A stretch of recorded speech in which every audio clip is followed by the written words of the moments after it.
Hi there, I'm Cheese, and today we're going to go over a simple Lost Island building guide. Every time I enter Lost Island, I find myself in this weird position where I'm a little overwhelmed with what I'm supposed to be upgrading first to get the most gains for the least resin. And a big priority for me is SVS for the creature remains to get T10, and with resin being in high demand and short supply, I think this video could be useful. So let's jump right into it. First, mutation flora. This one's great for honor, but not much else in early game Lost Island, honestly. And that's because you aren't going to be doing many fortress fights right off the bat, so you won't be needing the fortress buffs.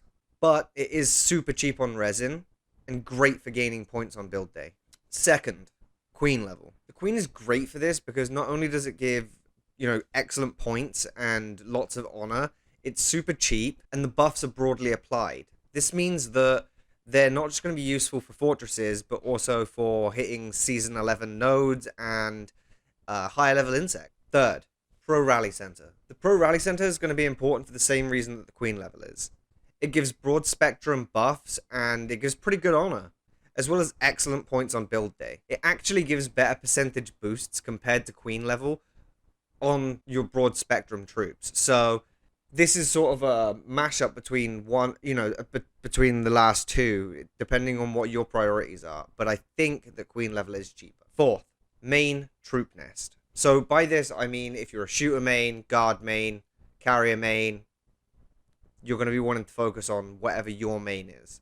This is a unique one in that it doesn't really give buffs in the strict sense, but it does increase your troop output. Now, this is going to be really important early game because you want to have as many tier 11 troops or season 11 troops as you possibly can by the time they unlock. This will allow you to hit higher nodes earlier, increasing your reputation and whatnot.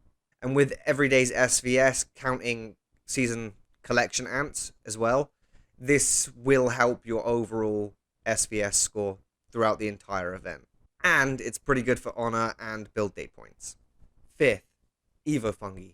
The Evo Fungi is similar to the Queen level in that it gives broad spectrum troop buffs, not just for fortresses, and this is awesome. So they'll help with hitting higher level insects and getting those season 11 ants, and it's cheap on resin and gives a 3% buff per level of upgrade. Now, honestly, after you've done one level in each of these, I would just start the cycle over again. That's what I do, and then I just get them as high as I can on build day, and I only do them on build day because otherwise you're not going to get 9 shell. So yeah, just rinse and repeat.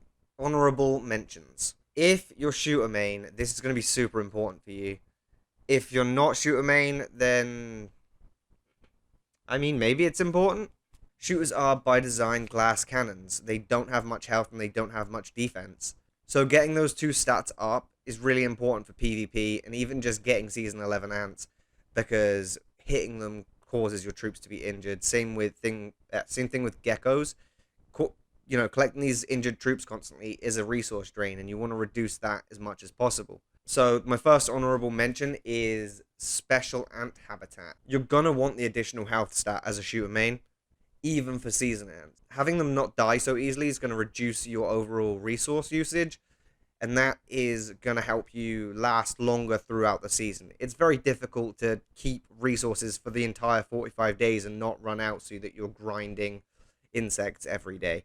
Trust me, I use like 1 or 2 G of every resource per season, and it's not gone down, it's just going up. My second honorable mention would be the Special Ant Habitat. Again, it gives health for fortresses and different stuff. It's a big help for shooters. My final honorable mention is the entrance. If you're shooter main, increasing the defense stat of your troops is incredibly important. You will find yourself spending more resources than you can afford. So any way to negate this is a net positive. Anyway, this has been a simple Lost Island building guide. Thanks for watching. I'll see you next time. Bye-bye.